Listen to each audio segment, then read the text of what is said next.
I do think that with a few moves, the Habs can be there. And I'm not even talking about trades. I'm just talking about lineup changes. It's crazy to me that some things that Claude Julien is like hesitant to do. But it is what it is. I do think we are what we are. Like we're second, third place in the North Division, team that can take anybody, and that's it. Just as a follow-up from that, you kind of talked about how our roster is very deep, and we have like a roster that should be winning games and dominating hand over fist.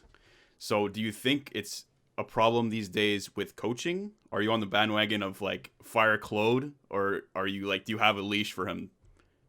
I'm not on the fire Claude bandwagon. I do think Claude Julien is a good coach, and I don't think you can find a better coach than Claude Julien now, especially in a coronavirus-filled season where you're going to have to quarantine someone for 2 weeks. You're going to have no coach for 2 weeks, unless you think that there's someone on the bench that's better.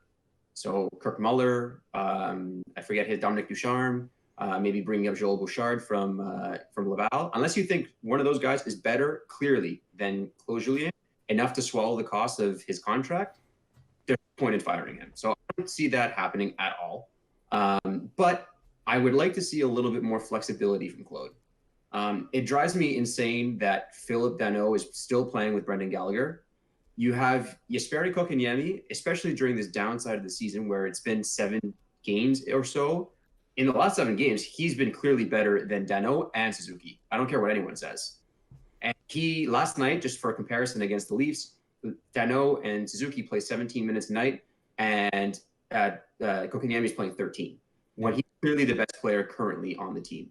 At least at the centerman position. So that drives me kind of up a wall. Like, I mean, I get Kotkaniemi's like the 10th youngest guy in the league. He's 20 years old and he has room to develop. Yeah, for sure he does. But if you put people in places to succeed, a la Suzuki, they'll succeed, especially young people. Like it's the same thing in like the real world, right? Like you put anyone in a position to succeed, they're going to thrive.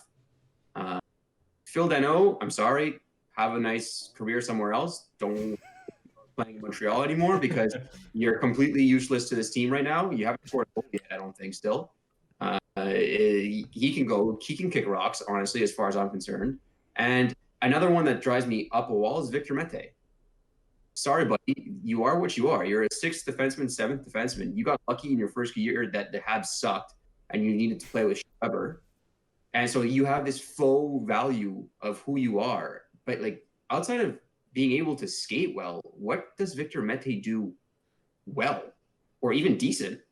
Like the guy can't shoot. The guy can barely pass a puck. His defensive positioning is worse than mine, and I played A most of my life. So like Victor Mete, like I don't care if you want to play or not. Like maybe you want to try value, but that's not Marc Bergevin or Claude Julien's job to do that for you.